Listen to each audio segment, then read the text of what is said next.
Hey folks, MasakoX here. Now, in this timeline, I like to think that Frost could be made into something more than just some kind of Frieza facsimile from Universe 6. Instead of just being a replica of the Frieza we know and love, I would like to have it that Frost would discover that the role of him being a force for justice wasn't just a facade that he had made for himself to be convenient, but something that he would genuinely like to pursue. Something truthful, something righteous. However, as we've seen in the story for some time, Frost's past has something to say about that. Not to mention the fact that Universe 6's resident maker of donuts has kept his eye on him for some time. And that just means that no good tides coming for the blue clone of the Freeza are forthcoming. In the last part, Frost had played his role in being part of Goku's gang of futuristic warriors and brought them some time to get back to the past to regroup for another round against Goku, Black and Zamasu. But despite that, he didn't turn tail and run and not do anything. He had genuinely been a thorn in Black and Zamasu's side. Frost had done his best to protect the future whilst the others were gone, because Frost's stamina was put to the test, him being famous for that, and he had passed with flying colours. He had lasted weeks of the same old game of cat and mouse, and even the likes of the gods were getting rather tired of all of this searching with little to no merit. But even the most hardy of people can exhaust themselves soon enough. But thankfully, this is when our heroes show up to allow Frost to get some well-deserved rest. With his part done, he would resurface later when he provided Trunks and Mai a third option in where to go for their future life. The Super Dragon Balls would be their target. But first, Frost had to face his demons. It was finally the time for them to return to Universe 6 for Frost and Kaba. After all, they had to find the Super Dragon Balls in order to help restore the timeline of Trunks and Mai. And since some of them were present there too, they had to go back despite Frost's reservations. But there was a problem though, and it would make itself known soon enough. Sherbet and his goons, as well as Hit, they were preparing something, and Hit was sure that he would come back to make it work. But Frost decided to put on a brave face anyway. Kaba noticed that before he finished packing his stuff. "What's wrong, pal? Are you gonna miss this place?" Frost turned away, not wanting to look Kaba in the eye. It's nothing." "That's it. You were gonna miss this place, right? I must admit, our adventures in Universe 7, and this whole time-traveling thing, that was something else." Frost tried to not look surprised. Yeah, that's it. I liked it here." Kaba nodded enthusiastically. "Don't worry, I'm sure we'll be able to visit again someday. Knowing Vegeta and Goku, they'll need our help again there." "Yeah, probably." Frost was pretty absent-minded right now, but it wasn't about him. He needed to get it together. Trunks, Mai, and everyone that was killed by Black and Zamasu were more important than him. This was his last act of goodwill, he thought, before his old life would come back to consume him whole, dragging him back into the darkness. So when Goku, Vegeta, and Whis arrived to go to Universe 6, Frost tried to act up his eagerness toward the mission. The team had gathered round, and the Angel then transported them all back to Sadala, their base of operations. Whis debriefed the team. "I will bring you back to Universe 7 once you have located the Dragon Balls here. Goku, take this button." He handed him a little button. "Press that only when you have found them. Please do not use it for anything else, mind, as Lord Beerus requires my assistance right now, and my full attention. And remember, do bring us some sweet treats. Bye!" We smiled and disappeared as quickly as he transported them in. Frost felt uneasy. At least the Angel's presence had given him some semblance of safety, but he decided not to focus on that anymore. He could easily say that being here was something special to Vegeta. He seemed nostalgic for the first time since he had met that crusty Saiyan. There was a weird mixture of sadness and happiness across his face from the first time he set foot on this world. It was like repeating the experience all over again, but seeing it from another point of view. Frost realized that seeing his true home world, Vegeta, and a more peaceful version of it to boot, must have awoken something. "Marvelous, isn't it? I wonder if your version was similar." Frost smiled at Vegeta. The prince nodded and closed his eyes, smirking slightly. "It was fine." "It means he likes it," Trunks chuckled. "Whoa, so this is Sadala, huh?" Goku also seemed interested, but not in a very in-depth spiritual way, you know. He was just being his usual jovial self. They decided to visit Sadala's Defense Force headquarters, though for the first time in their lives, they saw Vegeta stalling, catching some glimpses of the villages and landscapes before going there. But as soon as they got closer, Frost caught sight of his former colleagues from the SDF. Something was different though. They weren't happy to see them. Hey everyone, we're back! These are Masters Vegeta and Goku. They're the last two Saiyans from Universe 7. And they are something else, oh boy. And these are Trunks and Mai. Renzo sighed before Kaba could continue. I'm sorry, Kaba, but introductions will have to wait. As he nodded to two SDF members. They put handcuffs on Frost, much to everyone's shock. What are you doing? The young Saiyan seemed deeply shaken by what had happened. I'm sorry, Kaba, but it seems you put your trust in the wrong place. Renzo looked at the student with a pained expression. We've got some interesting intel on your friend. This must be some sort of mistake. Frost has been nothing but selfless when he aided us. Trunks was vouching for him as well, Goku nodding too. It's true, I can vouch for him. Renzo was not convinced, despite Goku's stature. He is good at that sort of thing, tricking people. You see, this one is a known con artist, a former captain of a band of pirates that liked to cause problems that he would then go on to fix, foster undeserved glory. Frost, tell them, this is a mistake, right? Kaba tried to comfort his friend, but Frost's look was stern. I am ready to answer for my crimes. Take me away. Kaba's face blanched in a second. Frost.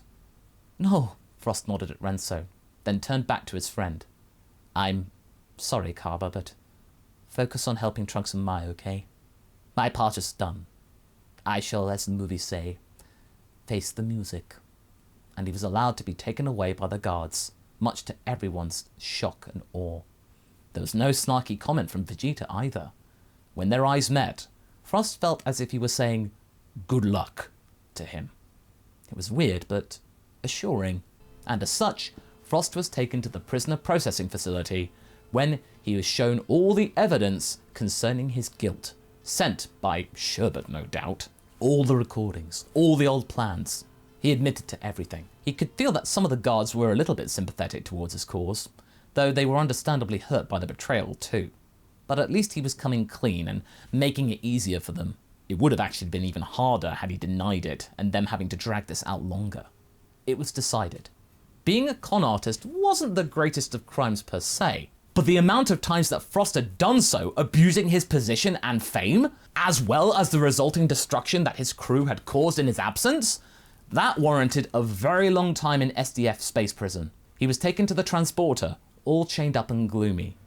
He had given up on himself. The journey would take some time, as the prison itself wasn't on Sadala, but he was mentally preparing himself to spend the rest of his days behind bars. Suddenly, the transporter stopped.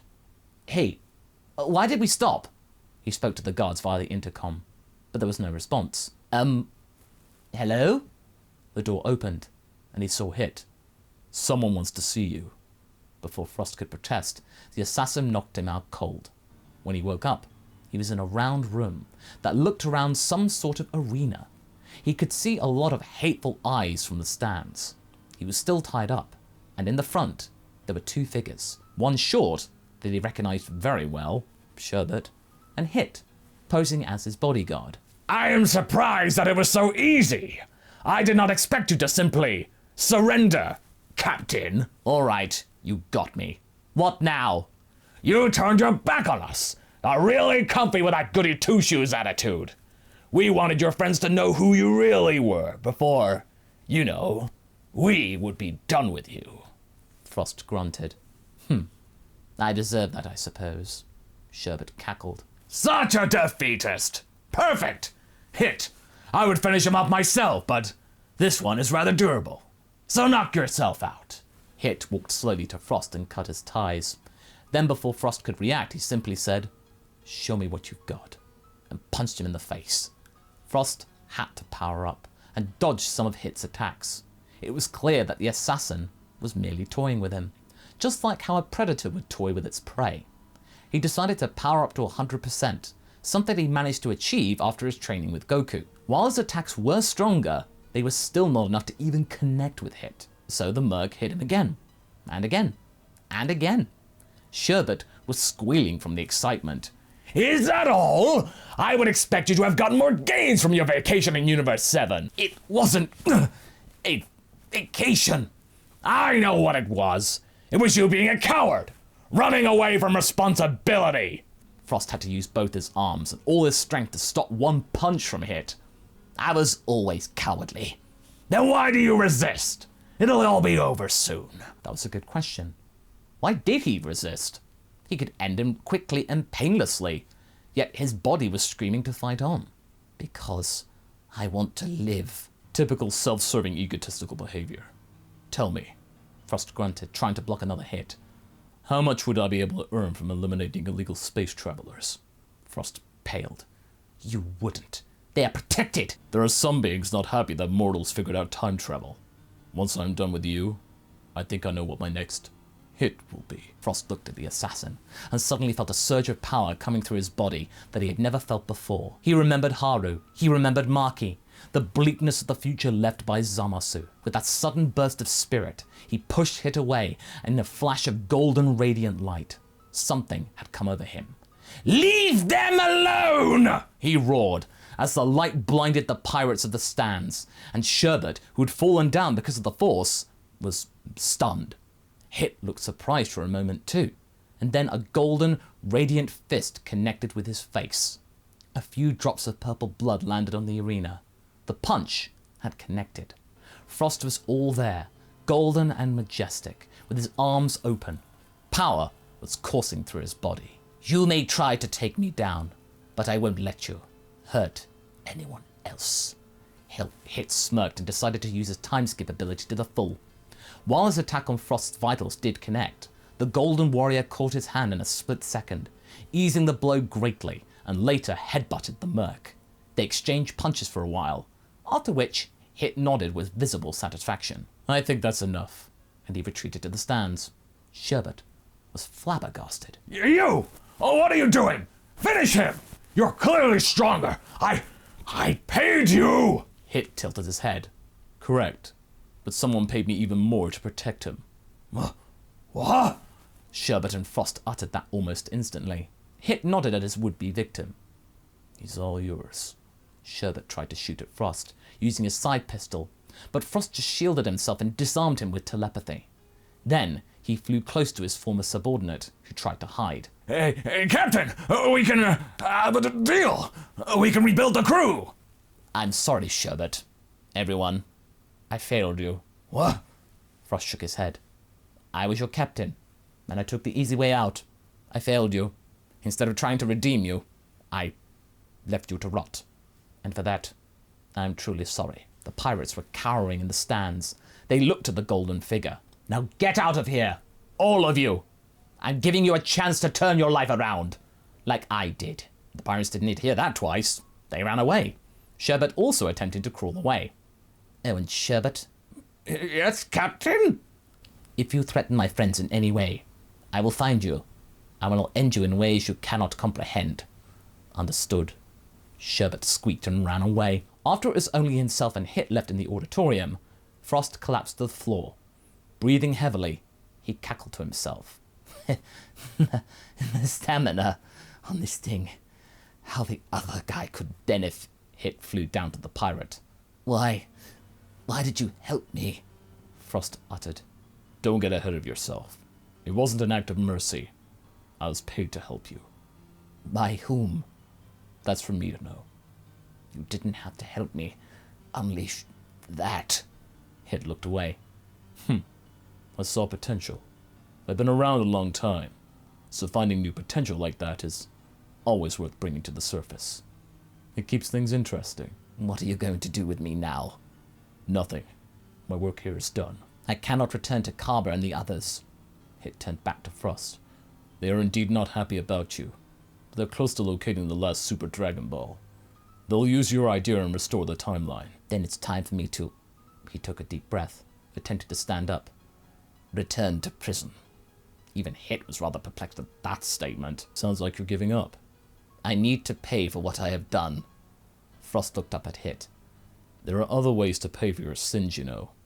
Like what? Back, looking more stern than Vegeta had ever done. I will teach you. You will? Thank you. Don't thank me. You don't know what you're getting yourself into. And he offered him a hand to help him get up. Frost was puzzled, but quite frankly, he owed Hit his life, ironically. Besides, maybe if he got the assassin's training, he could become a vigilante. Yes! Seems like a better use of his talents than rotting in prison. And so, he followed in the footsteps of Hit and started a training regimen that really made the practice he had had with Goku feel like a walk in the park. But sometime in the future, his duties would be required. The Omni King saw an opportunity for having a tournament, which will put every other tournament to shame. And for Champa, the assassin and his now little apprentice were must-have additions to his squad. And that's where we're going to be leaving things for right now. If you'd like to check out the story where the other Iceling turned good, you can check out this timeline here, in which Frieza got the good end of the stick. Otherwise, I shall see you in the next video. Catch you later!